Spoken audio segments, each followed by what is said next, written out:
ಜೀವದ್ದು ಒಂದು ಚಾರಿತ್ರ ಗುಣವಿದೆ. ಅದು ವಿಭಾವ ರೂಪವಾಗಿ ಪರಿಣಮಿಸುತ್ತಾ ವಿಷಯ ಕಷಾಯ ಲಕ್ಷಣ ಚಾರಿತ್ರ ಮೋಹ ರೂಪದಿಂದ ಪರಿಣಮಿಸುತ್ತದೆ.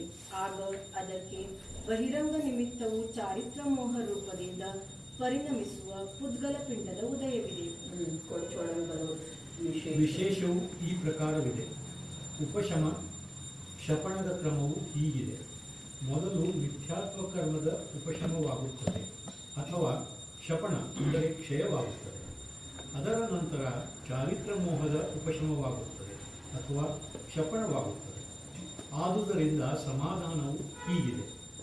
ಯಾವನೋ ಆಸನ್ನ ಭವ್ಯ ಜೀವನಿಗೆ ಕಾಲಲಬ್ಧಿಯು ಪ್ರಾಪ್ತವಾಗುವುದರಿಂದ ಮಿಥ್ಯಾತ್ವ ರೂಪದ ಪುದ್ಗಲ ಪಿಂಡ ಕರ್ಮವು ಉಪಶಮವಾಗುತ್ತದೆ ಅಥವಾ ಶಪಣವಾಗುತ್ತದೆ.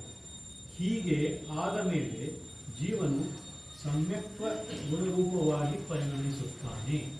ಆ ಪರಿಣಮನವು ಶುದ್ಧತೆಯ ರೂಪವಿರುತ್ತದೆ. ಅದೇ ಜೀವನು ಎಲ್ಲಿಯವರೆಗೆ ಕ್ಷಪಕ ಶ್ರೇಣಿಯನ್ನು ಹತ್ತುವುದಿಲ್ಲ ಅಲ್ಲಿಯವರೆಗೆ ಚಾರಿತ್ರ ಮೋಹದ ಉದಯವಿರುತ್ತದೆ. ಆ ಉದಯವು ಇರುವುದರಿಂದ ಜೀವನು ಕೂಡ ವಿಷಯ ಕಷಾಯ ರೂಪವಾಗಿ ಪರಿಣಮಿಸುತ್ತಾನೆ. ಆ ಪರಿಣಮನವು ರಾಗ ರೂಪವಿರುತ್ತದೆ, ಅಶುದ್ಧ ರೂಪವಿರುತ್ತದೆ. ಈ ಕಾರಣದಿಂದ ಯಾವುದೋ ಕಾಲದಲ್ಲಿ ಜೀವನಿಗೆ ಶುದ್ಧತನ ಮತ್ತು ಅಶುದ್ಧತನಗಳು ಒಂದೇ ಸಮಯದಲ್ಲಿ ಸಂಭವಿಸುತ್ತವೆ. ವಿರೋಧವಿಲ್ಲ. ಆದರೆ ಸ್ವಲ್ಪ ವಿಶೇಷತೆ ಇದೆ. ಆ ವಿಶೇಷವು ಯಾವ ಪ್ರಕಾರವಿದೆ ಆ ಪ್ರಕಾರ ಹೇಳುತ್ತಾರೆ. ಅತ್ರ ಅಪಿ ಒಂದೇ ಜೀವದಲ್ಲಿ ಒಂದೇ ಸಮಯದಲ್ಲಿ ಶುದ್ಧತೆ ಅಶುದ್ಧತೆಗಳು ಇರುತ್ತಿದ್ದರೂ ಅವು ತಮ್ಮ ತಮ್ಮ ಕಾರ್ಯ ಮಾಡುತ್ತವೆ.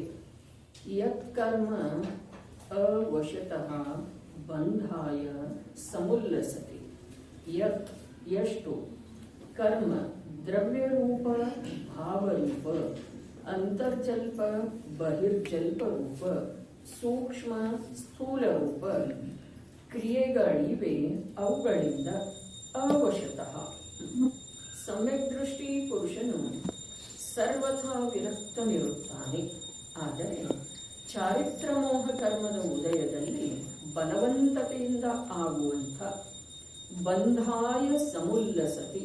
ಎಷ್ಟು ಕ್ರಿಯೆಗಳಿವೆ ಅಷ್ಟು ಜ್ಞಾನಾವರಣಾದಿ ಕರ್ಮಬಂಧ ಮಾಡಿಸುತ್ತವೆ.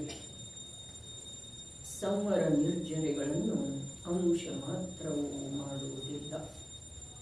ತತ್ ಏಕಂ ಜ್ಞಾನಂ ಮೋಕ್ಷಾಯ ಸ್ಥಿತ. ತತ್ ಪೂರ್ವೋಕ್ತ ಏಕಂ ಜ್ಞಾನಂ ಒಂದು ಶುದ್ಧ ಚೈತನ್ಯ ಪ್ರಕಾಶವು ಮೋಕ್ಷಾಯ ಸ್ಥಿತಂ ಜ್ಞಾನಾವರಣಾದಿ ಕರ್ಮಕ್ಷಯದ ನಿಮಿತ್ತವಿದೆ. ಭಾವಾರ್ಥವು ಈ ಪ್ರಕಾರವಿದೆ. ಒಂದು ಜೀವದಲ್ಲಿ ಶುದ್ಧತೆ ಅಶುದ್ಧತೆಗಳು ಒಂದೇ ಸಮಯದಲ್ಲಿ ಆಗುತ್ತವೆ. ಆದರೆ ಎಷ್ಟು ಅಂಶ ಶುದ್ಧತೆ ಇದೆ ಅಷ್ಟು ಅಂಶದಿಂದ ಕರ್ಮ ಕ್ಷಪಣತೆ ಇದೆ. ಎಷ್ಟು ಅಂಶ ಅಶುದ್ಧತೆ ಇದೆ ಅಷ್ಟು ಅಂಶದಿಂದ ಕರ್ಮ ಬಂಧವಾಗುತ್ತದೆ. ಒಂದೇ ಕಾಲದಲ್ಲಿ ಎರಡೂ ಕಾರ್ಯಗಳು ಆಗುತ್ತವೆ. ಏವ ಹೀಗೇ ಇದೆ, ಸಂಶಯ ಪಡಬಾರದು. ಹೇಗಿದೆ ಶುದ್ಧ ಜ್ಞಾನವು? ಪರಮಂ ಸರ್ವೋತ್ಕೃಷ್ಟವಿದೆ, ಪೂಜ್ಯವಿದೆ. ಮತ್ತೆ ಹೇಗಿದೆ? ಸ್ವತಃ ವಿಮುಕ್ತ, ಮೂರೂ ಕಾಲದಲ್ಲಿ ಸಮಸ್ತ ಪರದ್ರವ್ಯಗಳಿಂದ ಭಿನ್ನವಿದೆ.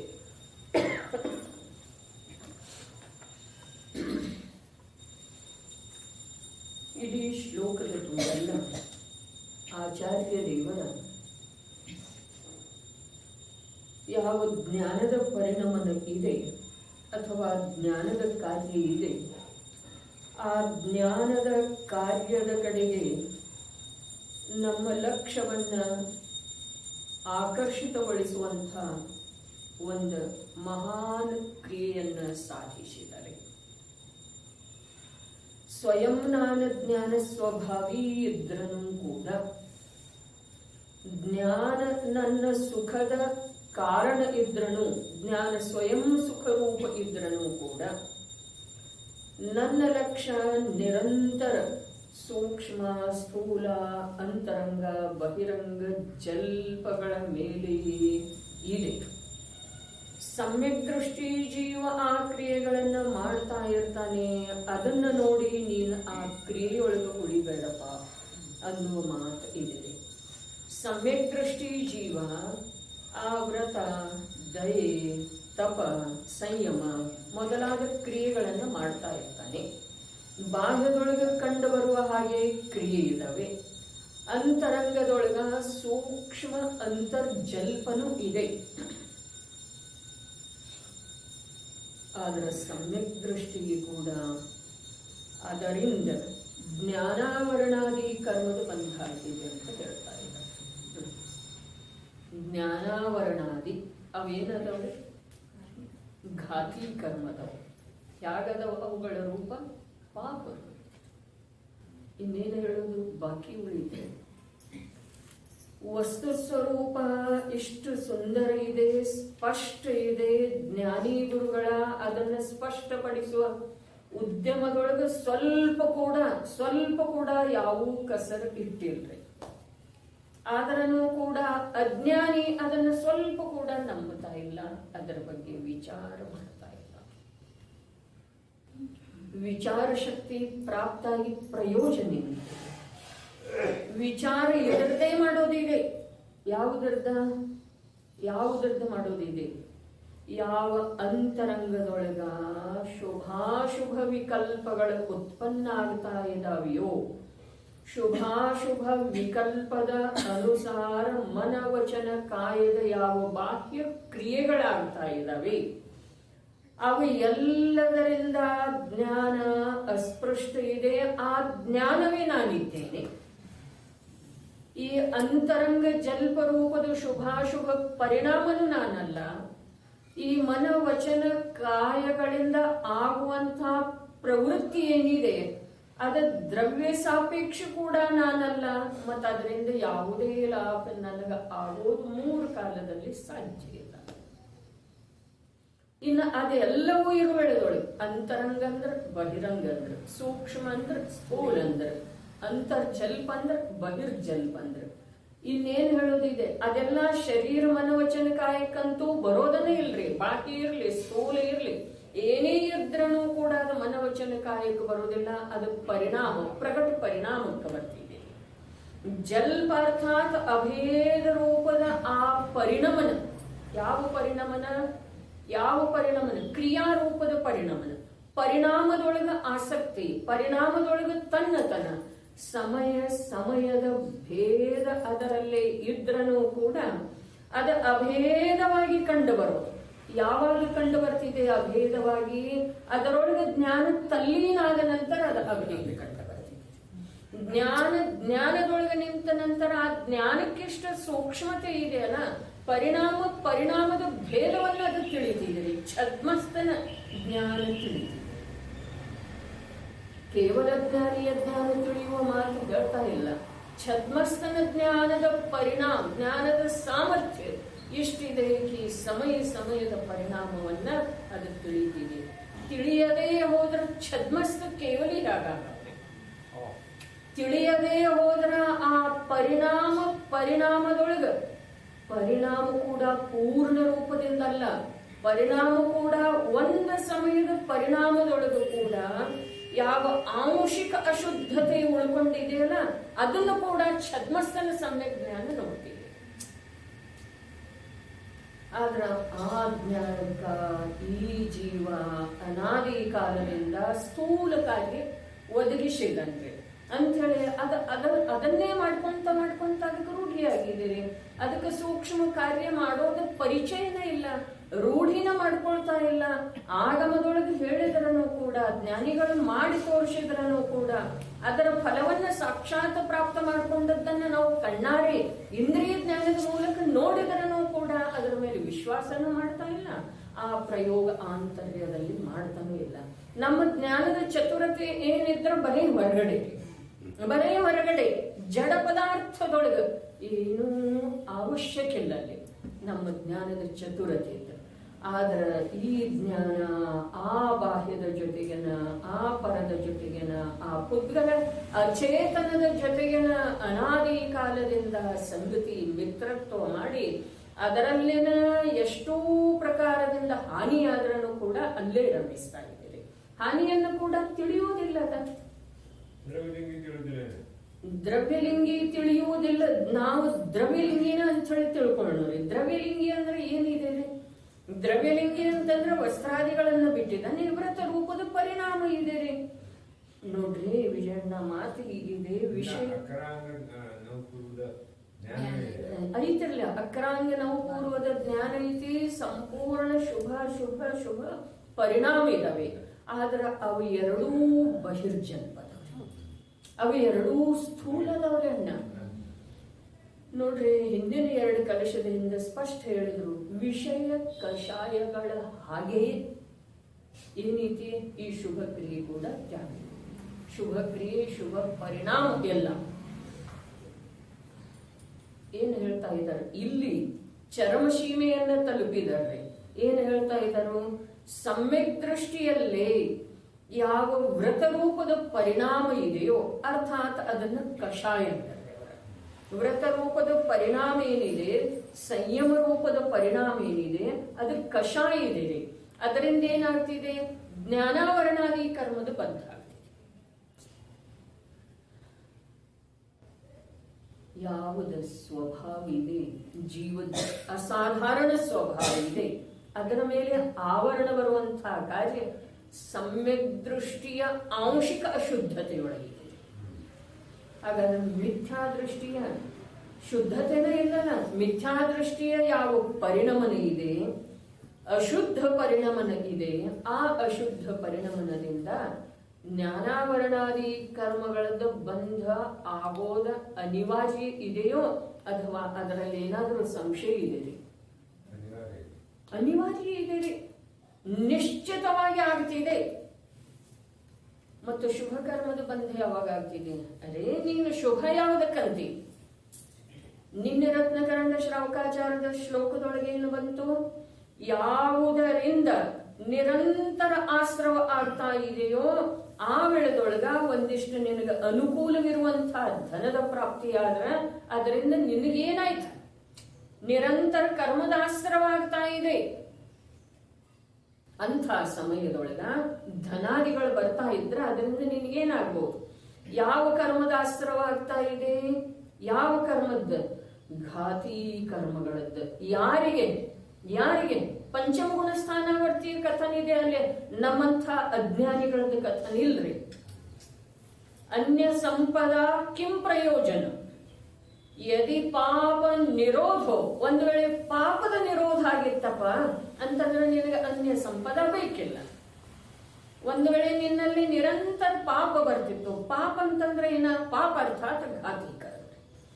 ಘಾತಿ ಕರ್ಮಗಳ ಎಲ್ಲ ಪೂರ್ವೋತ್ತರ ಪ್ರಕೃತಿ, ಮೂಲೋತ್ತರ ಪ್ರಕೃತಿ ಪಾಪ ರೂಪದವರು. ಮತ್ತು ಅಘಾತಿ ಕರ್ಮದ ಅದರ ಜೊತೆಗೆನ ಬಂದ ಆಗ್ತಿದಿಲ್ಲ? ಹೌದು, ಅದರ ಜೊತೆಗೆನ ಆಗ್ತಿದೆ. ಈ ಮಾತೇನು ಸತ್ಯ ಇದೆಲ್ಲ, ಆ ಸತ್ಯತೆ ಮಂದ ಕಷಾಯದ ಸೂಚಕ ಇದೆ. ಮಂದ ಕಷಾಯದಿಂದ ಏನಿದೆ? ಅಘಾತಿ ಕರ್ಮದ ಕೆಲವು ಪ್ರಕೃತಿಗಳು ಬಂದ್ ಆಗ್ತವ್ರೆ. ಆದ್ರ ಮಂದವನ್ನ ಬಿಟ್ಟು ಕಷಾಯ ಶಬ್ದದ ಸ್ವೀಕಾರ ಮಾಡ್ರೆ ಅಲ್ಲೇನಾಗ್ತಿದೆ? ಘಾತಿ ಕರ್ಮದ ಬಂದ. ಒಂದು ಸಂಕೇತ ಚಾರಿತ್ರ ಮೋಹನೀಕರಣದ ಕಷಾಯ ಅಂದ್ರೆ ಚಾರಿತ್ರ ಮೋಹನೀಕರಣದ ಕಾರ್ಯ ಐತಿ.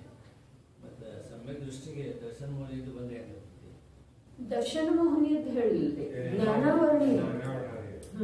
ಜ್ಞಾನಾವರಣಾದಿ ಅಂತಾರೆ. ಮೋಹನೀಯದನ್ನು ಬಂದ್ ಆಗ್ತಿದೆ. ಜ್ಞಾನಾವರಣಾದಿ ಅಂತಂದ್ರ ಮೂಲ ನೋಡ್ರಿ, ದರ್ಶನ ಮೋಹನೀಯ ಇದೇನು? ಮೋಹನೀಯ ಇದೆ ರೀ, ಮೋಹನೀಯ ಇದೆ. ಹಾಗಾದ್ರೆ ಮೋಹನೀಯದ ಬಂಧ ಆದ ಮೇಲೆ ಕೆಲವು ಅಂಶದೊಳಗೆ ದರ್ಶನ ಮೋಹನೀಯದ ಆಗ್ಲಿಕ್ಕಿಲ್ಲ. ಅಷ್ಟರಲ್ಲೇ ಮೋಹನೀಯದ ಬಂಧ ಆಗತ್ತಿದೆಯಲ್ಲ, ಮೋಹನೀಯದ ಬಂಧದ ಮುಖ್ಯತೆ ಇಲ್ಲಿದೆ. ಜ್ಞಾನಾವರಣಾದಿ ಹೇಳಿದ್ದಾರೆ. ಜ್ಞಾನಾವರಣಾದಿ ನೋಡ್ರಿ, ಬಹಳ ಅದ್ಭುತ ಸಿದ್ಧಾಂತ ಇದೆ ಕರ್ಮ ಸಿದ್ಧಾಂತ ಅಂತೂ. 8 ಕರ್ಮಗಳಲ್ಲಿ 4 ಘಾತಿ ಕರ್ಮದವು. ಅದರೊಳಗ ಪ್ರಬಲ ಅಂತಂದ್ರ ಮೋಹನೀಯ ಇದೆ. ಈ ಮಾತು ಮಾತು ಯಾವಾಗ ಸತ್ಯ. ಮತ್ತೆ ಇಲ್ಲಿ ನೀವು ಪ್ರಾರಂಭದ ಕಲಶದಿಂದ ತೆಗೆದು ಸಮಯಿತ್ತು ಅಂತಂದ್ರ ಅವಲೋಕನ ಮಾಡ್ರಿ, ಎಲ್ಲೆಲ್ಲಿ ಕರ್ಮದ ಚರ್ಚೆ ಬಂದಿದೆ ಅಲ್ಲಿ ಜ್ಞಾನಾವರಣಾದಿ ಅಂದಿದ್ದಾರೆ, ಮೋಹನೀಯ ಅಂದಿಲ್ಲ. ಜ್ಞಾನಾವರಣಾದಿ ಅಂದಿದ್ದಾರೆ. ಮೋಹನೀಯ ಪ್ರಬಲ ಇತ್ತು ಅಂತಂದ್ರ ಇಲ್ಲಿ ಜ್ಞಾನಾವರಣಾದಿ ಯಾಕೆ ಹೇಳಿದ್ರು? ಅದೇ ಪ್ರಬಲಿದ್ದಾಗ ಛೇದಿಸಲ್ಪಟ್ಟಿದೆ, ಅದನ್ನ ಹೇಳೋ ಅವಶ್ಯಕತೆ ಇಲ್ಲ. ಸಮ್ಯಕ್ ದರ್ಶನ ಆಗಿದೆ, ಛೇದಿಸಲ್ಪಟ್ಟಿದೆ, ಅದರೊಳಗೆ ಏನು ಬಲ ಉಳಿದಿಲ್ಲ. ಹಾಗಾದ್ರೆ ಬಲ ಯಾವುದರೊಳಗಿದೆ? ಜ್ಞಾನಾವರಣ. ನೋಡ್ರಿ, ದರ್ಶನ ಮೋಹನೀಯ ಹೊರಟು ಹೋಗಿದ್ರೂ ಕೂಡ ಜ್ಞಾನದ ಎಲ್ಲಿಯವರೆಗೆ ಸ್ವಭಾವ ತ್ರಿಕಾಲಿ ಧ್ರುವ ನ್ಯಾಯಕ ಸದೃಶ ನಿಷ್ಕ್ರಿಯ ತತ್ವವೇ ನಾನಿದ್ದೇನೆ ಅನ್ನುವ ದೃಢತೆ ಬರುವುದಿಲ್ಲವೋ ಅಲ್ಲಿಯವರೆಗೆ ಆ ಜ್ಞಾನದ ಮೇಲೆ ಆವರಣನ ಬರ್ತಾ ಇದೆ ಅನ್ನೋದು ಹೇಳಿದ್ದಾರೆ. ಕೆಲಸ ಯಾವುದರಿಂದ ಆಗುವುದಿದೆ? ಮೋಹನೀಯದ ನಾಶದಿಂದ, ಜ್ಞಾನಾವರಣದ ಕ್ಷಪಣದಿಂದರೆ. ಜ್ಞಾನಕ್ಕೇನೋ ಪರಿಚಯ ಇದೆ ನಿಜಗ್ರಹದ ಜ್ಞಾನ. ಆತ್ಮಾನುಭೂತಿ ರೂಪ ಪರಿಣಮಿಸ್ತಾ ಇರುವಂಥ, ಆತ್ಮನನ್ನೇ ನಂಬಿರುವಂಥ ಶ್ರದ್ಧಾಗುಣದ ಜೊತೆಗೆ ಕಾರ್ಯ ಮಾಡ್ತಾ ಇದೆ. ದೀಪ ಬೆಳಕದ ಹಾಗೆ ಸಮ್ಯಕ್ ದರ್ಶನ, ಸಮ್ಯಕ್ ಜ್ಞಾನ ಇದಾವೆ. ಆದ್ರೂ ಕೂಡ ಆ ಸಮ್ಯಕ್ ಜ್ಞಾನ ಎಲ್ಲಿವರೆಗೆ ತನ್ನ ಸಮ್ಯಕ್ತನದ ಪೂರ್ಣ ಉಪಯೋಗ ಮಾಡಿಕೊಳ್ಳುವುದಿಲ್ಲ ಅಲ್ಲಿವರೆಗೆ ಜ್ಞಾನದ ಮೇಲೆ ಆವರಣ ಇದೆ ಅಂತ ಹೇಳ್ತಾ ಇದ್ದಾರೆ. ಅದ್ಭುತ ಕಥನ ಇದೆ ರೀ ದ್ರವ್ಯಾನುಯೋಗ. ಈಗ ರತ್ನಖಂಡ ಶ್ರಾವಕಾಚಾರದೊಳಗೆ 4 ಅನುಯೋಗಕ್ಕೆ ಸಂಬಂಧಿಸಿದ ಹಾಗೆ ಶ್ಲೋಕ ಬಂದು ಲಕ್ಷ್ಯ ಇತ್ತಂದ್ರೆ ಯಾರ್ದ? ಪ್ರಥಮಾನುಯೋಗದೊಳಗೆ ಏನಿದೆ, ಕರ್ಣಾನುಯೋಗದೊಳಗೆ ಏನಿದೆ, ಚರಣಾನುಯೋಗದೊಳಗೆ ಏನಿದೆ, ದ್ರವ್ಯಾನುಯೋಗದೊಳಗೆ ಏನಿದೆ. 4 ಅನುಯೋಗಕ್ಕೆ ಸಂಬಂಧಿಸಿದ್ದು 4 ಶ್ಲೋಕ ಬಂದವ್ರೆ. ನಾವೆಲ್ಲ ಅದನ್ನ ಈ ಹೊಲಸ ನಾಲಿಗೆಯಿಂದ ಉಚ್ಚಾರಣೆ ಮಾಡಿದ್ದೇವೆ.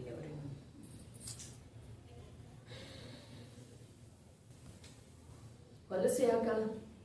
ಆ ನಾಲಿಗೆಯಿಂದ ಉಚ್ಚಾರಣೆ ಮಾಡೋ ವೇಳೆದೊಳಗ ನಾಲಿಗೆಯೊಳಗೆ ಅವು ಚೈತನ್ಯದ ಪ್ರದೇಶ ಅಥವಾ ಅವಕ್ಕೇನೂ ಲಾಭ ಆಗದಿದ್ರೆ ಅದು ಹೊಲಸನಲ್ಲ, ಅದು ಪವಿತ್ರ ಆಗಿದೆ. ಏನೇನೋ ಸ್ತುತಿ, ಶ್ಲೋಕ, ಕಾವ್ಯ, ಗಾಥೆ ಮೊದಲಾದವುಗಳನ್ನ ಹೇಳ್ತೇವೆ. ಶುದ್ಧಿಯ ಕಡೆಗಂತೂ ಲಕ್ಷ್ಯ ಬೇಕನ, ಅದರ ಭಾವದ ಕಡೆಗೆ ಸಂಪೂರ್ಣ ಗಮನ ಬೇಕ್ರಿ. ಭಾವಶೂನ್ಯವಾದಂತಹ ಕ್ರಿಯೆ ಯಾವುದಕ್ಕೆ ಬರ್ತಿದೆ? ಭಾವಪಾಗುಡ, ದೀರ್ಘವಾದಂತಹ ಭಾವಪಾಗುಡ ಯಾತಕ್ಕೆ ಹೇಳ್ತಾರೆ? ಭಗವತ್ ಸ್ವರೂಪದ ಕುಂದಾಚಾರ್ಯ ದೇವ ಭಾವ ಸಹಿತ ಲಿಂಗ ಏನಿದೆ ಅದರಿಂದ ಏನು ಪ್ರಯೋಜನ ಇಲ್ಲ ಅಂತ ಹೇಳಿ ಪ್ರಾರಂಭದ 2ನೇ 3ನೇ ಗಾಥೆದೊಳಗೆ ಭಾವರಹಿತ ಲಿಂಗದ ಏನೂ ಪ್ರಯೋಜನ ಇಲ್ಲ. ಭಾವ ಇಲ್ಲ ಅಂತಂದ್ರೆ ಫಲ ಏನಿದೆ? ಧರ್ಮದ ಲಿಂಗದಿಂದ ಏನು ಲಾಭ ಇದೆ? ಧರ್ಮದ ಚಿಹ್ನೆಯಿಂದ ಏನು ಲಾಭ ಇದೆ? ನಿರ್ಗ್ರಂಥತೆಯಿಂದ ಏನು ಲಾಭ ಇದೆ? ಸೂಕ್ಷ್ಮತೆ ಎಲ್ಲಿದೆ ವಿಜಯಣ್ಣ? ಸೂಕ್ಷ್ಮತೆ ಎಲ್ಲಿದೆ? ಸೂಕ್ಷ್ಮತೆ ಅಶುದ್ಧ ಪರಿಣಮನ, ಅಶುದ್ಧ ಪರಿಣಾಮ, ಕಷಾಯ ರೂಪದ ಪರಿಣಾಮ. ನಮ್ಗೆ ಕಷಾಯ ಅಂದ್ರೆ ಕೆಡಕ ಅನ್ನಿಸ್ತಿದೆ, ರಾಗ ಅನ್ನೋರಿ ಒಂದ್ ಸ್ವಲ್ಪ ನಮಗೆ ಹಿತ ಅನ್ನಿಸ್ತಿದೆ. ರಾಗ ಅಂದ್ರೆ ರಾಗದೊಳಗೆ ಪ್ರಶಸ್ತ ಅಪ್ರಶಸ್ತ ಅಂತ ಹೇಳಿ ಕೂಡ ಅಜ್ಞಾನಿಗಳ ಭಾಷೆಯ ಮಾಧ್ಯಮದಿಂದ ಜ್ಞಾನಿಗಳು ಹೇಳಿದ್ದಾರೆ. ಪ್ರಶಸ್ತ ಅಪ್ರಶಸ್ತ ಎಲ್ಲಿದೆ? ಪ್ರಶಸ್ತ ಅಪ್ರಶಸ್ತರಿ ಎರಡರಿಂದನೂ ಘಾತಿ ಕರ್ಮದ ಬಂಧ ಆಗ್ತಿದೆ ಅಂದ ಮೇಲೆ ಅಪ್ರಶಸ್ತ ಪ್ರಶಸ್ತ ಎಲ್ಲಿದೆ?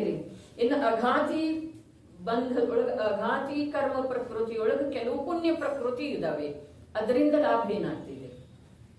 ಪ್ರಶಸ್ತ ಅಂತ ಹೇಳಿ ಹೇಳೋನು, ಅದಕ್ಕೆ ಮಂದ ಅಂತ ಹೇಳಿ ಹೇಳೋನು, ಮಂದ ಕಷಾಯ ಅಂತ ಹೇಳಿ.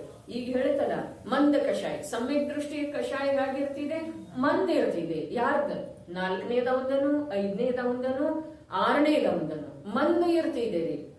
4ನೇದವನಿಗೆ ಇನ್ನೂ 3 ಕಷಾಯ ಚೌಕಡಿ ಅದಾವಲ್ಲ, 5ನೇದವನಿಗೆ 2 ಇದಾವೆ, 6ನೇದವನಿಗೆ 1 ಇದೆ. ಆದ್ರೂ ಕೂಡ ಅವರೆಲ್ಲರಿಗೂ ಆಯಾ ಭೂಮಿಕೆಗೆ ಅನುಸಾರವಾಗಿ ಮಂದ ಕಷಾಯ ಇದೆ. ಆದ್ರ 6ನೇ ಗುಣಸ್ಥಾನಾವರ್ತಿ ಜೀವನಿಗೆ ಕೂಡ ಮಂದ ಕಷಾಯ ಇದೆಯಲ್ಲ, ಆ ಮಂದ ಶಬ್ದದ ತಾತ್ಪರ್ಯ ಏನಿದೆ ಅಂತಂದ್ರ ಪುಣ್ಯ ಪ್ರಕೃತಿಯೊಳಗ ಅನುಭಾಗ ಜಾಸ್ತಿ ಆಗ್ತಿದೆ, ಸ್ಥಿತಿ ಕಮ್ಮಿ ಆಗ್ತಿದೆ, ಅನುಭಾಗ ಜಾಸ್ತಿ ಆಗ್ತಿದೆ. ಮತ್ತ ಮಂದ ಬಿಟ್ಟು ಬರೀ ಕಷಾಯ ಶಬ್ದದ ತಾತ್ಪರ್ಯ ಏನಿದೆ ಅಂತಂದ್ರ ಅದು ಎಷ್ಟಿದೆಯೋ ಅಷ್ಟ ಘಾತಿ ಕರ್ಮದ ಬಂಧ. 6ನೇ ಗುಣಸ್ಥಾನ ವರ್ತಿಗೆ ನಮ್ದು ಎಲ್ಲಿ ಯಾವ ಪ್ರಕಾರದಿಂದ ಅಲ್ಲಿ ಸಮಾವೇಶ ಆಗೋದ್ರಿ ಲೆಕ್ಕ ಹತ್ತೋದ. ಪುಣ್ಯ ಮಾಡ್ತಾ ಇದೆಯೋ, ಪುಣ್ಯ ಅಂದ್ರೆ ಏನ್ರಿ? ಎಲ್ಲಿದೆ ಪುಣ್ಯ? ಪುಣ್ಯ ಪರಿಣಾಮದೊಳಗಿದೆ ಏನು ಬಂಧದೊಳಗಿದೆ?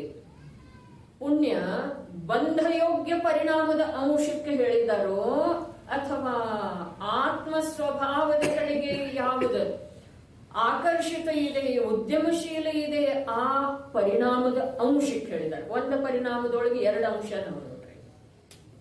ಒಂದು ಪರಿಣಾಮದೊಳಗೆ 2 ಅಂಶ ಅದಾವ. ಒಂದು ಸಮಯದ ಪರಿಣಾಮ ರೀ. ಇಲ್ಲಿ ಹೇಳ್ತಾ ಇರೋದಂತೂ ಒಂದೇ ಸಮಯದೊಳಗೆ ಜ್ಞಾನನೂ ಇದೆ, ಕ್ರಿಯೆನೂ ಇದೆ ಅಂತ ಹೇಳಿ ಹೇಳಿದ್ರು. ಆದ್ರೆ ಒಂದು ಸಮಯದ ಪರಿಣಾಮದೊಳಗ 2 ವಿಭಾಗಗಳು. ಒಂದು ಸಮಯದ ಪರಿಣಾಮದೊಳಗ 2 ವಿಭಾಗದವು. 2 ಯಾವದವು ಅಂತಂದ್ರ ಕೆಲವು ಅಂಶದ ವಿಭಾಗದಿಂದ ಪುಣ್ಯದ ಬಂಧ ಆಗ್ತಾ ಇದೆ, ಕೆಲವು ಅಂಶದ ವಿಭಾಗದಿಂದ ಘಾತಿ ಕರ್ಮದ ಬಂಧ ಆಗ್ತಾ ಇದೆ. ಇನ್ನು ಆದ 2ನ್ನೂ ಹೊಂದಿರುವಂತಹದರ ಜೊತೆಗೆ ಶುದ್ಧ ಜ್ಞಾನ ಇದೆ. ಆ ಜ್ಞಾನ ಏನ್ ಮಾಡ್ತಾ ಇದೆ? ಆ ಜ್ಞಾನ ಶುದ್ಧ ಜ್ಞಾನ ಯಾಕಂದ್ರು ಹೀಗಿದೆ. ಲಾಸ್ಟ್ ಕೊನೆಗೆ 2 ವಿಶೇಷಣ ಕೊಟ್ಟಿದ್ದಾರೆ ಜ್ಞಾನದ್ದು. ಈ ಶ್ಲೋಕದ ಅಂತಿಮ ವಾಕ್ಯದೊಳಗ 2 ವಿಶೇಷಣ ಕೊಟ್ಟಿದ್ದಾರೆ. ಶುದ್ಧ ಇದೆ ಜ್ಞಾನ, ಶುದ್ಧ ಇದೆ. ಶುದ್ಧ ಜ್ಞಾನದ ತಾತ್ಪರ್ಯ ಏನ? ಶುದ್ಧ ಜ್ಞಾನ ಅಂತಂದ್ರೆ ಏನು? ಆ ಒಂದು ಪರಿಣಾಮದೊಳಗೆ 2 ಅಂಶ ಹೇಳಿತ್ತಲ್ಲ, 2 ಅಂಶ ಏನು ಹೇಳ್ತು? ಅನುಭವ ಜ್ಞಾನ. ಒಂದು ಸಮಯದ ಪರಿಣಾಮದೊಳಗೆ ಜ್ಞಾನ ಇಲ್ಲಿ ಒಂದು ಸಮಯದ ಪರಿಣಾಮದೊಳಗೆ 2 ಅಂಶ ಹೇಳಿತ್ತು. ಒಂದು ಶುಭ, ಮಂದ ಕಷಾಯ, 2 ಶಬ್ದ ಸೇರಿದ್ದಿದೆ. ಅದು ಒಂದು ಪರಿಣಾಮ ಇದೆ, ಮಂದ ಕಷಾಯ. ಮಂದ ಅನ್ನುವಂತಹ ಶಬ್ದ ಸೂಚಿಸಿದೆ, ಅಲ್ಲಿ ಪುಣ್ಯದ ಬಂಧ ಆಗ್ತಾ ಇದೆ. ಕಷಾಯ ಶಬ್ದ ಸೂಚಿಸ್ತಾ ಇದೆ, ಅಲ್ಲಿ ಘಾತಿ ಕರ್ಮದ ಬಂಧ ಆಗ್ತಾ ಇದೆ. ತಿಳಿತಲ್ಲ?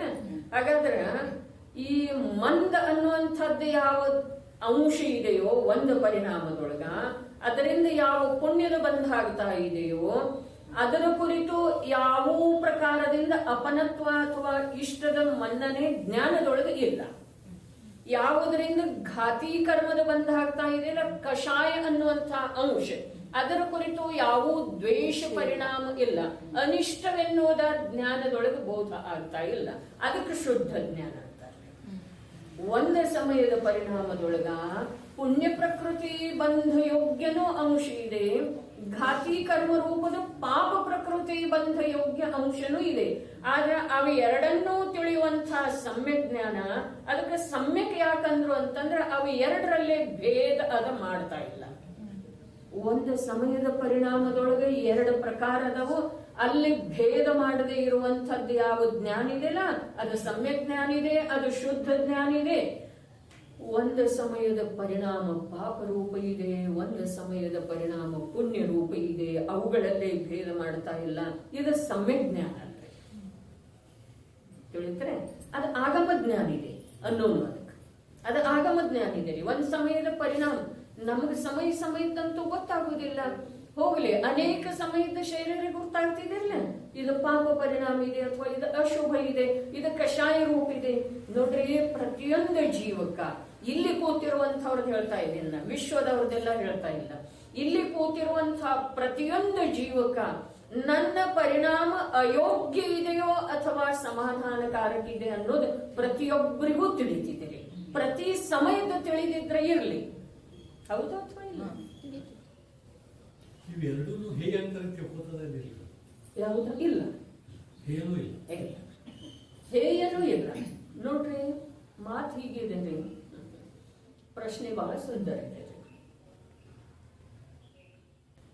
ಯಾವ ಒಂದು ಪರಿಣಾಮದೊಳಗ ಪುಣ್ಯಬಂಧ ಯೋಗ್ಯ ಅಂಶನೂ ಇದೆ, ಘಾತಿ ಕರ್ಮ ರೂಪ ಪಾಪ ಬಂಧ ಯೋಗ್ಯ ಅಂಶನೂ ಇದೆ. ಅವು ಎರಡರಲ್ಲಿ ಇಷ್ಟ ಅನಿಷ್ಟದ ಭೇದ ಮಾಡ್ತಾ ಇಲ್ಲ ಅಂತ ಹೇಳಿದ ನಂತರ ಮತ್ತೊಂದು ಪ್ರಶ್ನೆ ಉದ್ಭವ ಆಯ್ತು. ಅವು ಎರಡನ್ನೂ ಹೇಗೆ ತಿಳಿತಾ ಇದೆಯೋ ಅಥವಾ ಇಲ್ಲ? ಅವು ಎರಡೂ ಏನದವು? ಅವು ಎರಡೂ ಏನದವು ನೋಡ್ರಿ, ಸಿದ್ಧಾಂತ ಗ್ರಂಥದ ಅಪೇಕ್ಷಾದಿಂದ ಏಯದವ್ರೆ, ಅಧ್ಯಾತ್ಮ ಗ್ರಂಥದ ಅಪೇಕ್ಷಾದಿಂದ ಜ್ಞೇಯದವ್ರೆ. ಜ್ಞೇಯದೊಳಗೆ ಹೇಗೆ ಇರುವುದಿಲ್ಲ. ಇದು ಗ್ರಂಥ ಯಾವುದಿದೆ ರೀ? ಅಧ್ಯಾತ್ಮ ಇದೆ, ಸಿದ್ಧಾಂತ ಇದೆ, ಅಧ್ಯಾತ್ಮ ಇದೆ. ಹಾಗಾದ್ರೆ ಅಲ್ಲಿ ಆಶ್ರವ ಭಾವ ಇದೆಯಲ್ಲ, ಅದು ಜ್ಞೇಯ ಮಾತ್ರ ಇದೆ. ಅಲ್ಲ, ಸಿದ್ಧಾಂತ ಗ್ರಂಥದೊಳಗ ಆಶ್ರವ ಬಂಧ ಹೇಯದವ್ರಿ ತತ್ವ. ಆಶ್ರವ ಬಂಧ ರೂಪದ ತತ್ವ ಹೇಯದವೇ, ಅಜೀವ ತತ್ವ ಜ್ಞೇಯ ಇದೆ, ಸಂವರ ನಿರ್ಜರ ಮೋಕ್ಷ ರೂಪದ ತತ್ವಗಳ ಆಂಶಿಕ ಉಪಾದೇಯ ಇದಾವೆ, ಜೀವ ತತ್ವ ಪರಮ ಉಪಾದೇಯ ಇದೆ. ಇನ್ನ ಅಧ್ಯಾತ್ಮ ಶೈಲಿಯೊಳಗೆ ಹೀಗೆ ಬರ್ತಿದೆ, ಒಂದು ಜೀವ ಏನಿದೆ ಅದ ಗ್ರಹಣ ಯೋಗ್ಯ ಇದೆ, ರಮಿಸಲಿಕ್ಕೆ ಯೋಗ್ಯ ಇದೆ. ಅಲ್ಲಿ ಉಪಾಧಿ ಅನ್ನುವ ಬುದ್ಧಿನೂ ಇಲ್ರಿ. ಗ್ರಹಣ ಯೋಗ್ಯ, ರಮಿಸಲಿಕ್ಕೆ ಯೋಗ್ಯ, ಅದರಲ್ಲೇ ಉಳಿಲಿಕ್ಕೆ ವಿಹರಿಸಲಿಕ್ಕೆ ಯೋಗ್ಯ ಇದೆ. ಇನ್ನೊಂದೇನಿದೆ, ಅದೆಲ್ಲವೂ ಅಜೀವ ತತ್ವ ಇದೆ. ನಿಜವಾಗಿ ಸಿದ್ಧಾಂತ ಗ್ರಂಥದೊಳಗೂ ಕೂಡ ಅಧ್ಯಾತ್ಮದ ರಸ ಯಾವ ಪ್ರಕಾರ ನೇಮಿಚಂದ್ರ ಸಿದ್ಧಾಂತ ಇದೆಯೋ, ಬೃಹದ್ರವ್ಯ ಸಂಗ್ರಹದೊಳಗ ಪ್ರಾರಂಭದಲ್ಲಿ ಹೇಳಿದ ಜೀವಂ ಅಜೀವಂ ತವ ಜಿನವರ ವೃಷಭೇನ ಜೇನ ನಿಧಿಟ್ಟ. ಜಿನವರ ವೃಷಭರ ಎರಡು ದ್ರವ್ಯ ಹೇಳಿದಾರಪ್ಪ, ಒಂದು ಜೀವ ಒಂದು ಅಜೀವ.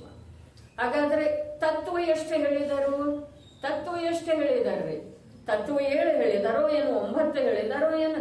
ಆ ಜೀವ ಅಜೀವದ ಭೇದ ಇದ್ದ ಕಾರಣ ತತ್ವನು 2 ಆದವು.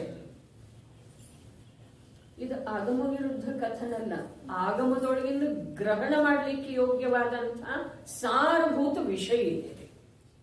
ಜೀವ ಅಜೀವ ನೋಡ್ರಿ, ತತ್ವ, ಅಸ್ಥಿಕಾಯ, ಪದಾರ್ಥ, ದ್ರವ್ಯ ಇವೆಲ್ಲ ಕಲ್ಕೊಳ್ಳಿಕ್ಕೆ ಭೇದ ರೂಪದಿಂದ ಕಥನ ಇದಾವೆ.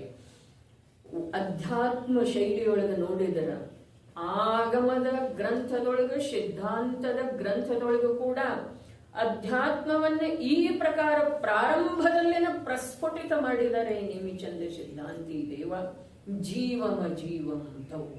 ನಿಜವಾಗಿ ದ್ರವ್ಯ ಅನ್ನುವಂತಹ ಹೆಸರ ಈ ವಸ್ತುವಿಗೆ ಯಾಕೆ ಬಂತು ಅಂತಂದ್ರೆ, ಅದು ದ್ರವತೀತಿ ದ್ರವ್ಯ, ಅದು ನಿರಂತರ ಆಯಾಯ ಪರ್ಯಾಯಕ್ಕ ದ್ರವಿಸ್ತಾ ಇರ್ತಿದೆ ಅಂತ ಹೇಳಿ ಅದಕ್ಕೆ ದ್ರವ್ಯ ಅಂದ್ರೆ. ದ್ರವ್ಯ ಅಂದ್ರೆ ಅದರದೊಂದು ಪರಿಭಾಷೆ ಬೇರೆ ಇರಬೇಕು ಹೀಗೆ ಮಾತಿಲ್ಲ, ಆದ್ರೆ ಇದೆ. ಇರಲೇಬೇಕು ಹೀಗೆ ನಿಯಮ ಇಲ್ಲ, ಆದ್ರೆ ಇದೆ. ಯಾವುದನ್ನು ದ್ರವ್ಯವೆಂದು ಹೇಳುತ್ತಾರೆ? ಗುಣಗಳ ಸಮೂಹವನ್ನು ದ್ರವ್ಯವೆಂದು ಹೇಳುತ್ತಾರೆ. ತತ್ವ ಅಂದ್ರೆ ಏನ? ತತ್ವ ಅಂದ್ರೆ ಏನು? ಅದರ ತನವನ್ನು ಯಾವುದು ಯಾವಾಗೂ ಬಿಟ್ಟುಕೊಡುವುದಿಲ್ಲವೋ ಅದು ತತ್ವ ಇದೆ. ತನ್ನ ತನವನ್ನ, ತನ್ನ ಸ್ವರೂಪವನ್ನು ಯಾವಾಗಲೂ ಬಿಟ್ಟುಕೊಡುವುದಿಲ್ಲ, ಅದು ತತ್ ತವ. ತತ್ ಅಂದ್ರೆ ಅದು, ತವ ಅಂದ್ರೆ ಅದೇ, ಅದು ಅದೇ ಇದೆ. ಅದನ್ನೇ ನೋಡ್ರಿ, ಯಾವುದನ್ನ ತತ್ವ ಅಂತ ಹೇಳಿ ಸ್ವೀಕಾರ ಮಾಡಿದ್ರು ಈ ಅಧ್ಯಾತ್ಮ ಗ್ರಂಥ, ದೃಷ್ಟಿ ಪ್ರಧಾನ ಗ್ರಂಥದೊಳಗ ಅದು ಅದೇ ಇದೆ. ಎಲ್ಲಿ ಹೇಳಿದ್ರೆ ಅದು ಅದೇ ಇದೆ. ಯಾವುದ ನ್ಯಾಯಕ ಭಾವ ಇದೆಯಲ್ಲ, ಅದು ಅದೇ ಇದೆಪ್ಪ. ಅದು ಏನಿದೆ ಅಂತ ಹೇಳಿ ತಿಳಿಸಿಕೊಡುವ ಮಾತಿಲ್ಲ, ಅದು ಅದೇ ಇದೆ. ಭಗವಾನ್ ಬಾಹುಬಲಿ ಹೇಗಿದ್ದಾರೆ? ಬಾಹುಬಲಿ ಹಾಗೆ ಇನ್ನೊಬ್ಬರು ಉಪಮೆಯ ಮೂಲಕ ಯಾವುದನ್ನು ಹೇಳಲಾಗುತ್ತದೆಯೋ ಅದ ಸಂಯೋಗ ರೂಪ ತತ್ವ ಇದೆ. ಅದು ಪರಿಪೂರ್ಣ ಶುದ್ಧ ಇಲ್ಲ. ಸಿದ್ಧರ ಹಾಗದರ್ರಿ, ಸಿದ್ಧರ ಹಾಗೆ ಅದರ, ಅರಹಂತರ ಹಾಗೆ ಇಲ್ಲ, ಆಚಾರ್ಯರ ಹಾಗೆ ಇಲ್ಲ, ಜೀವದ ಹಾಗೆ ಇಲ್ಲ, ಸಿದ್ಧರ ಹಾಗೆ. ಬಾಹುಬಲಿಯ ಹಾಗೆ ಬಿಂಬವನ್ನ ನೋಡಿ ಕುವೆಂಪು ಕವಿ ಹೇಳಿದರೆ, ಗಗನಂ ಗಗನಾಕಾರೇ ಸಾಗರಂ ಸಾಗರೂಪಂ. ಗಗನಕ್ಕೆ ಯಾವುದರ ಉದಾಹರಣೆ ಕೊಡು, ಉಪಮೆ ಕೊಡು. ಸಾಗರಕ್ಕೆ ಯಾವುದರ ಉಪಮೆ ಕೊಡು. ಹಾಗೆ ಪ್ರಭು ನಿನಗೆ ಉಪಮೆ ಲೋಕದೊಳಗೆ ಇಲ್ಲ. ಉಪಮಾತೀತ ಅವಸ್ಥಾ ಕೂಡ ಎರಡದವ್ರೆ. ಅವಸ್ಥಾ ಅವಸ್ಥಾ ಹೇಳ್ತಾ ಇದ್ದೇನೆ. ವಸ್ತು ಅಂತೂ ಉಪಮಾತೀತನೇ ಇರ್ತಿದ್ದೀರಿ.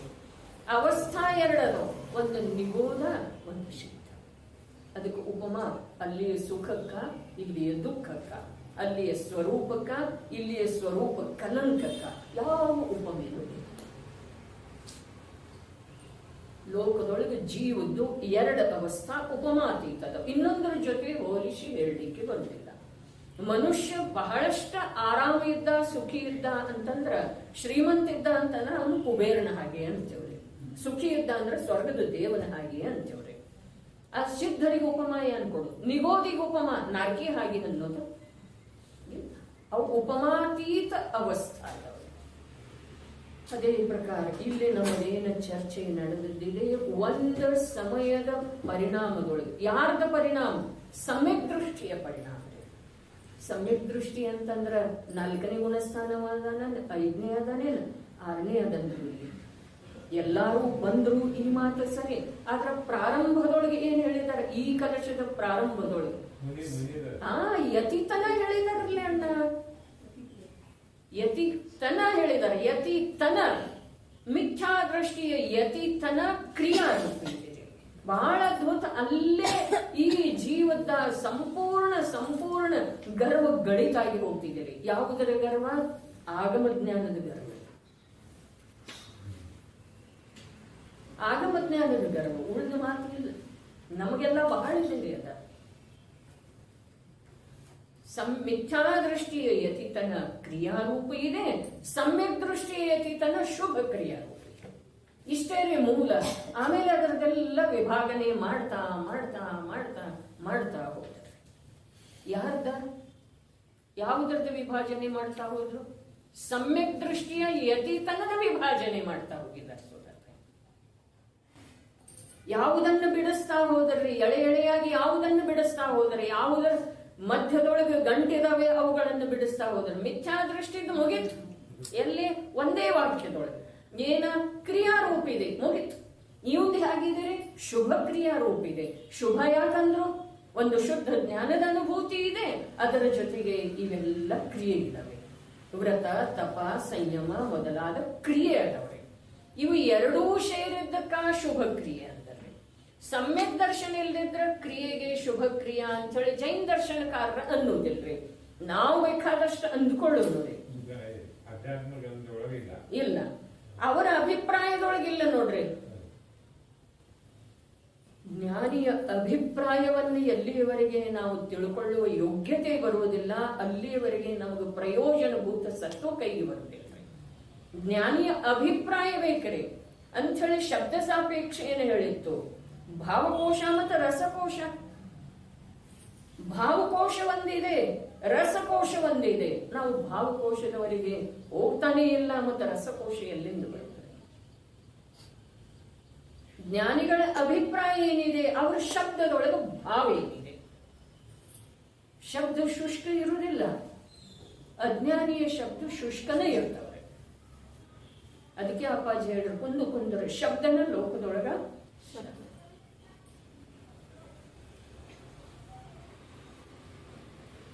ಉಳಿದ ಶಬ್ದಗಳಿಗೆ ಏನ್ ಅರ್ಥ ಇದೆ? ಒಂದು ಸಮಯದ ಪರಿಣಾಮ.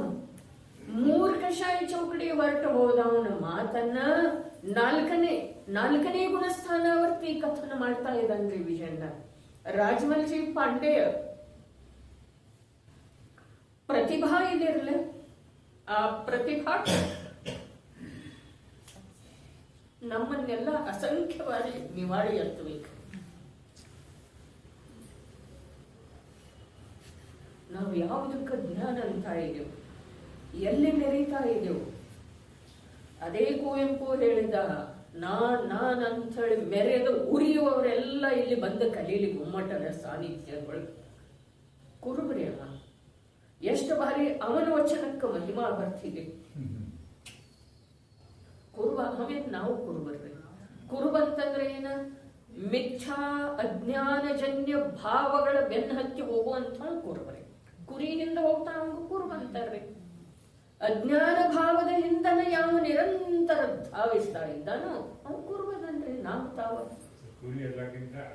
ಅಜ್ಞಾನಿ ಪ್ರಾಣಿ ಹೌದು. ಮತ್ತು ಅವುಗಳ ಬೆನ್ನ ಹತ್ತವಾಗ ಎಷ್ಟು ಜ್ಞಾನಿ ಇರಬೇಕು. ಹಾಗಾದ್ರೆ ಆ ಕುವೆಂಪು ಕವಿ ಏನು ಹೇಳಿದ್ರು, ನಾ ಅಂತ ಹೇಳಿ ಅಹಂಕಾರ ಪಡುವಂಥವ್ರು ಮೆರೆದು ಉರಿವರೆಲ್ಲರೂ, ಬರೇ ಮೆರೆದಲ್ಲ, ಮರಿತಾ ಇಲ್ಲ, ಮೆರೆದು ಉರಿತಾ ಇದ್ದಾರೆ.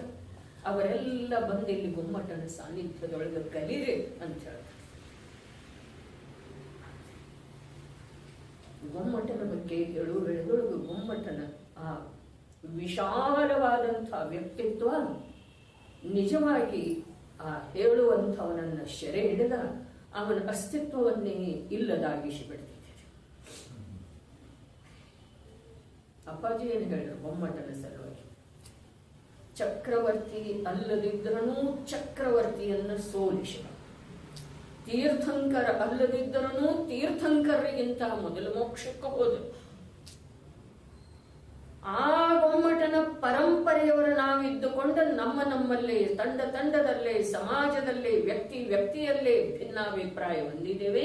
ನಾವೆಷ್ಟು ಕುಬ್ಜರ, ನಾಚಿಕೆ ಬರುವುದಿಲ್ಲ ಕೇಳಿದ್ರೆ, ಶಬ್ದ ಪ್ರಯೋಗಿದೆ. ಆ ಗೊಮ್ಮಟನ ಎದುರಿಗೆ ನಾವೆಷ್ಟು ಕುಬ್ಜರು, ಎಷ್ಟು ಚಿಕ್ಕವರ, ನಾಚಿಕೆ ಬರುವುದಿಲ್ಲ.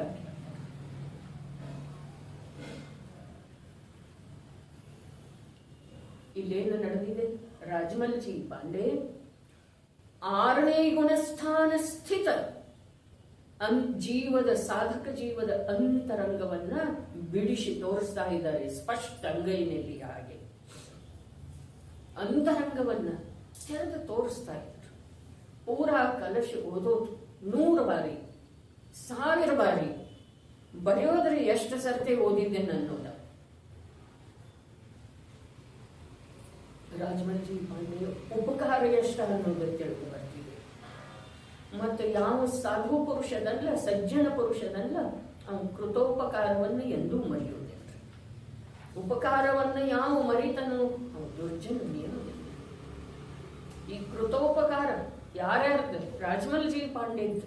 ಈಗ ಸದ್ಯಕ್ಕೆ ನಮಗ್ ವರ್ತಮಾನದ ವಿಷಯ ಏನು ಹೇಳಿದ್ರು? ಮಿಥ್ಯಾದೃಷ್ಟಿಯ ಯತಿತನ ಕ್ರಿಯಾರೂಪ ಇದೆ. ಒಂದು ವಾಕ್ಯದೊಳಗ ಇಡೀ ಸಂಸಾರದ ಕಾರಣ, ಸಂಸಾರದ ಗತಿಗಳ ಪರಾಧೀನತೆ, ಕರ್ಮ, ವಿಭಾವ ಏನೇನಿದೆ ಅದೆಲ್ಲವನ್ನು ಇಷ್ಟೊಂದು ವಾಕ್ಯದೊಳಗ ತೆಗೆದುಹಾಕಿ. ನಿಮ್ಮುನಿ ಇರಲ್ಲ, ಅದರ ದೃಷ್ಟಿಯೊಳಗ ವಿಪರೀತತೆ ಇತ್ತು ಅಂತಂದ್ರೆ ಅದಕ್ಕೇನು ಅರ್ಥ ಇಲ್ಲ. ಎಷ್ಟು ವ್ರತ ಮಾಡಿದಿ, ಎಷ್ಟು ದಿವಸ ಆಯ್ತು ದೀಕ್ಷಾ ತಗೊಂಡಿದಿ, ಎಷ್ಟು ಉಪವಾಸ ಮಾಡಿದಿ, ಇಂದು ಪರಿಸ್ಥಿತಿ ಹೀಗಿದೆ. ಉಪವಾಸ ಎಷ್ಟು ಮಾಡಿನೋ ಅಂತ ಹೇಳಿ ಹೇಳೋರಂತೂ ಬಹಳ ಜನ ಇದ್ದಾರೆ. ಈಗ ಮಾಡವ್ರ ಯಾರಿಲ್ಲ ಅಂತ ಕೂಡಲೇ ಹೇಳ್ತಾರೆ. ಅಜ್ಜಿ ಹೇಳ್ತಿದ್ರು, ನಮ್ಮ ಭಕ್ತಾಮರದ್ದು ಅದು, ಸಹಸ್ರನಾಮದ್ದು ಅದು, ತತ್ವಾರ್ಥದ್ದು ಅದು, ದಶಲಕ್ಷದ್ದು ಅದು, 16 ಅದು, ಅವೆಲ್ಲ ಲೆಕ್ಕ. ಇನ್ನು ಕೆಲವರು ಈಗದರೂ ನಮ್ದು ಈ ಗ್ರಂಥದ ಮೇಲೆ ಇಷ್ಟು ಪ್ರವಚನ ಅದು, ಈ ಗ್ರಂಥದ ಮೇಲೆ ಇಷ್ಟು ಪ್ರವಚನ ಅದು ಎಲ್ಲ ಲೆಕ್ಕ ಆಗುತ್ತೆ. ಆದ್ರೆ ಆ ಗ್ರಂಥದ ಅಷ್ಟು ಪ್ರವಚನದ ಮಾಧ್ಯಮದಿಂದ ತನಗೆಷ್ಟು ಲಾಭ ಆಯಿತು ಅನ್ನೋದರ ಕಡೆ ಯಾವುದು ಗಮನ ಇಲ್ಲ.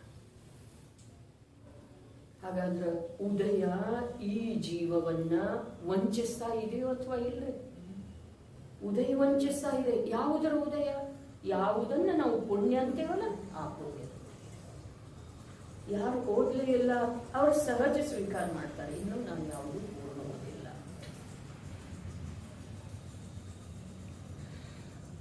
ಪಾಪದ ಉದಯದಿಂದ ಓದಲಿಲ್ಲ ಅವರ, ಪುಣ್ಯದ ಉದಯದಿಂದ ಓದಿದ್ರಲ್ಲ ಅವ್ರು ಈ ಪ್ರಕಾರ ಮಾಡ್ರು. ವಂಚನೆಗೆ ಗುರಿ ತಮ್ಮಷ್ಟಕ್ಕೆ ತಾವೇ. ಸಮ್ಯಕ್ ದೃಷ್ಟಿಯ ಯತಿತನ ಶುಭ ಕ್ರಿಯಾರೂಪವಿದೆ.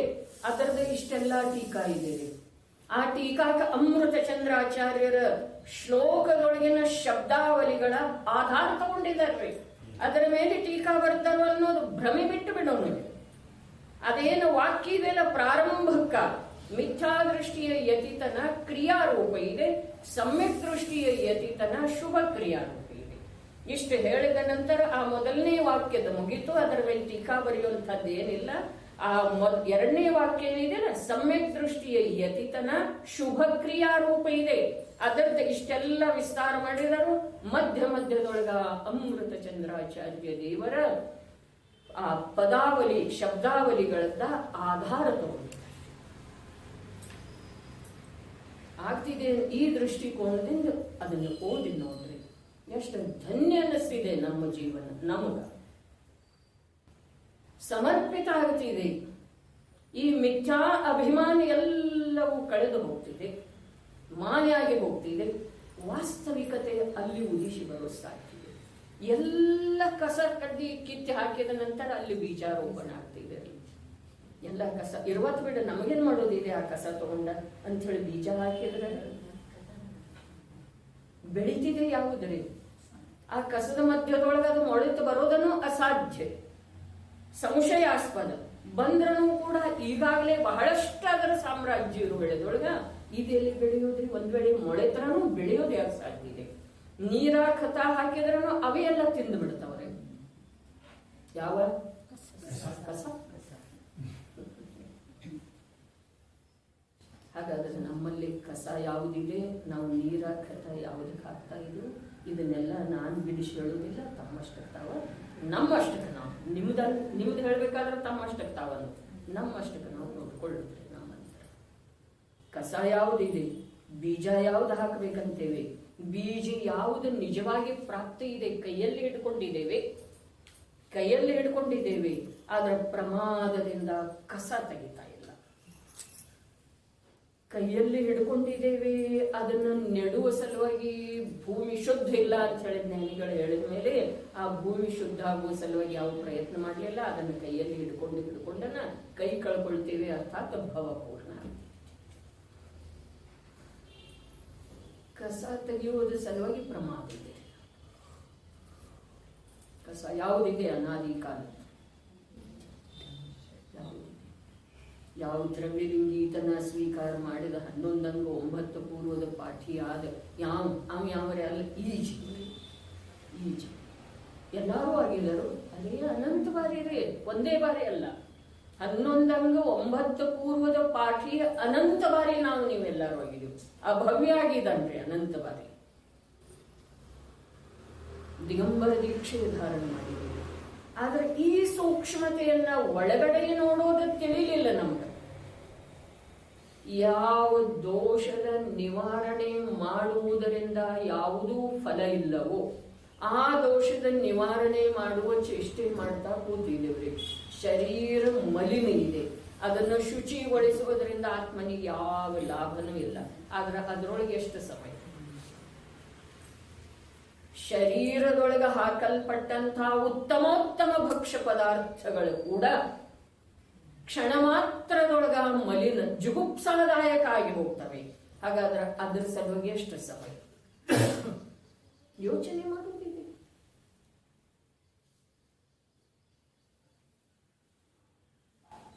ಎಲ್ಲಿದೆ ನಮ್ದ ಶಾಸ್ತ್ರಜ್ಞಾನ? ಶಾಸ್ತ್ರದೊಳಗಿದೆ.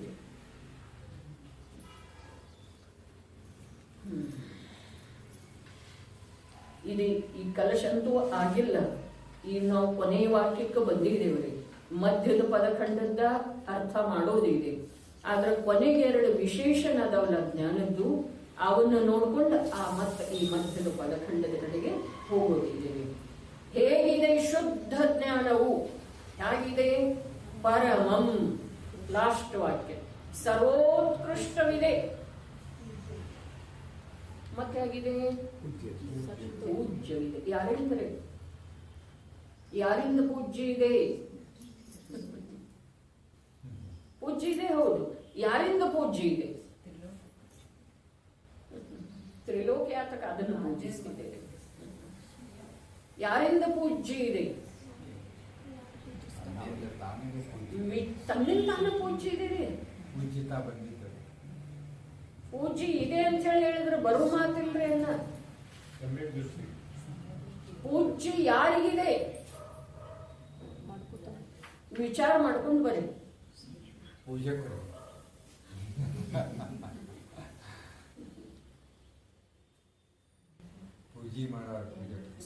ಜೀವಕದ ಪೂಜೆ. ಸಾಮಾನ್ಯ ಸಾಮಾನ್ಯ ಅರ್ಥ ಇಲ್ಲ. ಪರಮಂ ಸರ್ವೋತ್ಕೃಷ್ಟವಿದೆ, ಪೂಜ್ಯವಿದೆ. ಸರ್ವೋತ್ಕೃಷ್ಟವಿದೆ ಇದರ ಅರ್ಥ ಏನು? ಪೂಜ್ಯ ಇದೆ ಇದರ ಅರ್ಥ ಏನು? ಈ ಕಲಶದ ಯಾವ ಒಂದು ಭಾವದ ವಿಸ್ತಾರ ಇದೆ ಅಲ್ಲ, ಅದ ಪಾರಸದ ಹಾಗೆ ಹಾಕ್ತಾ ಇದ್ದೀರಿ, ಕೈಗೆ ಬರ್ತಾನೆ ಇಲ್ಲ ಸುಧಾಕಂಡು. ಪಾರಸದ ಹಾಗೆ ಹಿಡಿತಾ ಇದ್ದ ಹಾಗೆ ಬಿಟ್ಟು ಸರ್ವೋತ್ಕೃಷ್ಟ. ನನಗನ್ನೋದನ್ನ ಹೆಚ್ಚು ಯೋಗ್ಯ ಅಂತ ನನಗೆ ಅನಿಸ್ತದೆ. ಯಾಕಂದ್ರೆ ಸರ್ವೋತ್ಕೃಷ್ಟ ಯಾರಿಗೆ? ನಮ್ಮ ದೃಷ್ಟಿಕೋನದಿಂದ ನೋಡಬೇಕು. ಅಂದ್ರೆ ಸಿದ್ರು ಎಲ್ಲಕ್ಕಿಂತಲೂ ಇದು ಉಚ್ಚ ಸ್ಥಾನದೊಳಗೆ, ಅದು ನನ್ನೊಳಗಲ್ಲ, ಹೊರಗೆ ಹೋಗ್ಬೇಕಿಲ್ಲ. ಎಲ್ಲಾ ಸರಿ ಇದೆ, ಆದ್ರೆ ಇದರ ಅರ್ಥ ಬಹಳ ಇದಕ್ಕಿಂತ ಮೇಲಿದೆ. ಇದು ಏನೇನು ಹೇಳಿದರೆ ನಿಜವಾಗಿ ಸರಿ ಇದೆ, ನಮ್ಮ ಭೂಮಿಕೆಗೆ ಸರಿ ಇದೆ, ನಮ್ಮ ಭೂಮಿಕೆಗೆ ಸರಿ ಇದೆ. ಆದ್ರೆ ಯಾರ್ದು ಹೇಳ್ತಾ ಇದ್ದಾರೋ ಅವ್ರ ಭೂಮಿಕೆಗೆ ನೋಡಿದಾರ ಆರನೇಗೊಳಿಸ್ತಾರೆ. ಪೂಜ್ಯವಿದೆ, ಸರ್ವೋತ್ಕೃಷ್ಟವಿದೆ, ಶಬ್ದ ಬ್ರಹ್ಮ ಇದೆ. ಶಬ್ದ ಬ್ರಹ್ಮ ವಾಚಕ ವಾಚ್ಯ ನಿಯೋಗ. ಕೆಲವು ದಿವಸ ಅಂದೇವ್ರಿ ಇದ್ರಾಗ ಇಟ್ಟಿರ್ಬೇಕಲ್ಲ ಜಯಚಂದ್ ಚಾವ್ಲಾ ಮಂಗಲಾಚರಣೆ. ವಾಚ್ಯ ವಾಚಕ ನಿಯೋಗ. ಶಬ್ದ ಬ್ರಹ್ಮ ಪರಬ್ರಹ್ಮನ ಕಡೆಗೆ. ಹಾಗೆ ಆ ಪರಬ್ರಹ್ಮ ವಾಚ್ಯ ಇದ್ದಾನೆ, ಈ ಶಬ್ದ ಬ್ರಹ್ಮ ವಾಚಕ ಇದೆ. ವಾಚ್ಯ ವಾಚಕ ನಿಯೋಗ ಇದೆ, ಎರಡರಲ್ಲಿ ನಿಮಿತ್ತ ಸಂಬಂಧ. ಹೇಗಿದೆ ಶುದ್ಧ ಜ್ಞಾನವು? ಶುದ್ಧ ಜ್ಞಾನ ಅಂದ್ರೆ ತ್ರಿಕಾಲ ಶುದ್ಧ ಜ್ಞಾನ, ಆರನೇ ಗುಣಸ್ಥಾನ ಯೋಗ್ಯ ಸಮ್ಯಕ್ ಆಗಿರುವಂತಹ ಶುದ್ಧ ಜ್ಞಾನ, ಅಥವಾ ಪರಿಪೂರ್ಣತೆಗೆ ತಲುಪಿರುವಂತಹ ಶುದ್ಧ ಜ್ಞಾನದ ಮಾತು ಧ್ಯೇಯವನ್ನಾಗಿ ಹೇಳ್ತಾ ಇದ್ದಾರೆ. ಒಂದು ಶಬ್ದದೊಳಗ ಅನೇಕಾನೇಕ ಪ್ರಶ್ನೆ ನಮ್ಮಲ್ಲೇ ವಾಚನದ ಸಮಯದೊಳಗೆ ಉತ್ಪನ್ನ ಆದ್ರನ ಅದಕ್ಕೆ ಸ್ವಾಧ್ಯಾಯ ಇರ್ತಾರೆ. ಇಲ್ದಿದ್ರ ಅಕ್ಷರಗಳನ್ನ ಪದ ಯಾವುದಕ್ಕಂತಾರು, ವಾಕ್ಯ ಯಾವುದಕ್ಕಂತಾರು, ಈಗ ಬಂದಿದೆ. ಯಾವುದ್ರೊಳಗೆ ಬಂದಿದೆ? ಪರೀಕ್ಷಾ ಮುಖದೊಳಗೆ ಬಂದಿದೆ, ಮತ್ತು ಅದಕ್ಕಿಂತ ಮೊದಲು ದೇವಾಗಮದೊಳಗನ್ನು ಬಂದಿದೆ. ಶಬ್ದ ಯಾವುದಕ್ಕಂತಾರು? ಮೊನ್ನೆನೂ ಅದು ಪ್ರಶ್ನೆ ಉದ್ಭವ ಆಗಿ ಅದರದ ಚರ್ಚಾ ಆಗಲಿಲ್ಲ.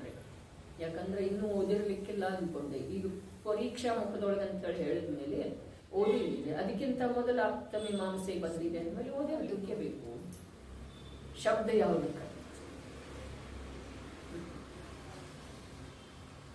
ಏನಂದ್ರೆ ನಮಗೆ ನಿವೃತ್ತಿ ಮತ್ತು ನಮ್ಮ ಯಾವ ನಿರಾಲಂಬಿ ಜ್ಞಾನ ಇದೆಯಲ್ಲ, ಆ ಜ್ಞಾನದ ಮೂಲಕ ಜಿನಾಗಮದ ಶಬ್ದಗಳನ್ನ ಅರ್ಥವಿಸಿಕೊಳ್ಳುವ ಪ್ರಯತ್ನ ಮಾಡಬೇಕು. ಅದಂತೂ ಸಾರನ ಇದೆ. ಶಬ್ದದೊಳಗ ಅನೇಕ ಅಕ್ಷರ ಅದಾವೆ. ಅನ್ಯ ಶಬ್ದಕ್ಕೆ ಸಂಬಂಧಿಸಿದ ಹಾಗೆ ಅಕ್ಷರಾವಳಿಗಳಿಂದ ಭಿನ್ನ ಇದ್ದಾವೆ.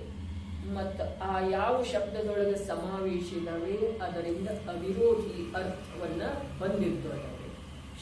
ಅಕ್ಷರ ಬೇರೆ ಬೇರೆ ಅದಾವೆ. ಅಕ್ಷರಗಳ ಸಮೂಹ ಶಬ್ದ ಇದೆ, ಶಬ್ದಗಳ ಸಮೂಹ ವಾಕ್ಯ ಇದೆ. ಆದ್ರೆ ಆ ಅಕ್ಷರಗಳ ಬೇರೆ ಬೇರೆ ಇದ್ರನ್ನು ಇನ್ನೊಂದು ಶಬ್ದದೊಳಗಿರುವಂತಹ ಅಕ್ಷರದ ಜೊತೆಗೆ ಅವುಗಳದ್ದು ಮೇಳ ಇಲ್ಲ. ಆದ್ರೆ ಈ ಒಂದು ಶಬ್ದದೊಳಗೆ ಯಾವ ಸಮಾವೇಶ ಆಗಿದಾವಲ್ಲ, ಒಂದು ಅಕ್ಷರದಿಂದ ಇನ್ನೊಂದು ಅಕ್ಷರ ಅವಿರೋಧಿ ಇದೆ ಅಂದಾಗ ಅದು ಶಬ್ದ ಆಗ್ತಿದೆ. ಅರ್ಥಾತ್ ಒಂದು ಅರ್ಥವನ್ನ, ಒಂದು ಪದಾರ್ಥವನ್ನ ಸೂಚಿಸ್ತಿದೆ. ಅದಕ್ಕೆ ಈ ಪರೀಕ್ಷಾ ಮುಖದ ಸಲುವಾಗಿ ಪರೀಕ್ಷಾ ಮುಖದ ಕೆಲವು ಅಂಶ ಕಲಿಸ್ತಾರೆ. ಅಲ್ಲಿ ಶಾಸ್ತ್ರೀಯ ಆಗುವಂತ ಟೋಡರ್ಮಲ್ ಸ್ಮಾರಕದೊಳಗಾದ ಮೊದಲನೇ ವರ್ಷನೇ ಇದೆ ಪರೀಕ್ಷಾ ಮುಖ. ಆದ್ರ ಅದು ಕೆಲವು ಅಂಶದಿಂದ ಕಲಿಸ್ತಾರೆ. ಆ ಪರೀಕ್ಷಾ ಮುಖ ಸೂತ್ರ ಹೀಗಿದಾವೆ. ನಿಜವಾಗಿ ಆ ದಿವಸ ಹೇಳಿದ್ದಿತ್ತು, ಆ ಕೃತಿಯನ್ನು ಬರೆದ ನಂತರ ಇನ್ನೊಂದು ಕೃತಿ ಬರೆಯುವ ಭಾವನೆ ಬರಲಿಲ್ಲ ಅವರಿಗೆ.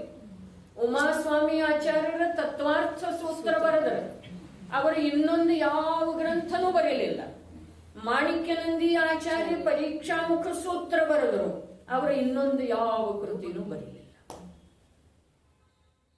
ಇದು ಏನಿದೆ ಅಂದ್ರ ಆ ಸೂತ್ರ ಒಂದೊಂದು ಸೂತ್ರದೊಳಗ ಸಂಪೂರ್ಣ ಜಿನಾನ. ವ್ಯಾಕರಣ ಹೇಳಿದ್ರು, ಪ್ರಮಾಣ ಹೇಳಿದ್ರು, ನಯ ಹೇಳಿದ್ರು, ವಿಷಯ ಹೇಳಿದ್ರು, ವಿಷಯಾಭಾಸ ಹೇಳಿದ್ರು, ಪ್ರಮಾಣಾಭಾಸ ಹೇಳಿದ್ರು. ಇವೆಲ್ಲ ನಮ್ಗೆ ತಿಳ್ಕೊಳ್ಳಿಕ್ಕೆ ನಮ್ಗೆ ಸಮಯ ಇಲ್ಲ. ಪ್ರಮಾಣ ಜ್ಞಾನ, ತತ್ವಜ್ಞಾನ ಹೇಳಿದ್ರು, ತಿಳ್ಕೊಳ್ಳಿಕ್ಕೆ ಸಮಯ ಇಲ್ಲ. ನಮಗೆ ಕಠಿಣ ಅನಿಸ್ಬಿಟ್ಟೈತ್ರಿ. ಆಯ್ತು, ಕಠಿಣ ಇದೆ ಅಂತ ಹೇಳಿ ಅನ್ನೋನು ಇದೇನೋ ಒಂದು ಅಪೇಕ್ಷಾದಿಂದ ಗ್ರಂಥ ಕಟ್ಟಡ ಅಷ್ಟೇನು ಸುಲಭ ಇಲ್ಲ. ಒಂದ ಇದು ಪೇಜ್ 10 ಸಲ ಓದಿದ್ರು ಸಹಿತ ಮತ್ತದ್ರೊಳಗೆ ಇನ್ನೂ ತಿಳಿದಿಲ್ಲ ಅಂತ ಭಾವ ಬರ್ತದೆ. ಅದರ ಸಲುವಾಗಿನ ಅವ್ರು ಇನ್ನೊಂದು ಕೃತಿ ಬರೀಲಿಲ್ಲ ಅನ್ನೋದು ಗೊತ್ತಾಗ್ತಿದೆ. ಒಂದು ಮಾತು ಅದರಲ್ಲಿ ಎಷ್ಟು ಮಾಲಿದೆ ಅನ್ನೋದು ಒಂದು. ಇನ್ನೊಂದು ಮಾತು ಹೀಗಿದೆ, ಅದನ್ನ ವಿದ್ಯಾರ್ಥಿಯಾಗಿ ಕಲೀಲಿಕ್ಕೆ ಬೇಕು. ವಿದ್ಯಾರ್ಥಿ ಜೀವನ ಅರ್ಥಾತ್ ವಿಷಯ ಕಷಾಯದಿಂದ ಭಿನ್ನ ಇರ್ತದೆ. ಅವನು ವಿಷಯ ಕಷಾಯದೊಳಗ ನೋಡ್ರಿ, ಅವನು ವಿಷಯ ಕಷಾಯದತ್ತ ಆಕರ್ಷಿತ ಆದ ಅಂತಂದ್ರೆ ವಿದ್ಯಾರ್ಜನೆ ಸಾಧ್ಯ ಇಲ್ಲ. ವಿದ್ಯಾರ್ಥಿ ಜೀವನ ಅರ್ಥಾತ್ ನಾವು ಇದನ್ನ ಕಲಿಯುವ ಸಲುವಾಗಿ, ತಿಳ್ಕೊಳ್ಳುವ ಸಲುವಾಗಿ ವಿದ್ಯಾರ್ಥಿ ಆಗೋದು ಅವಶ್ಯಕಿದೆ.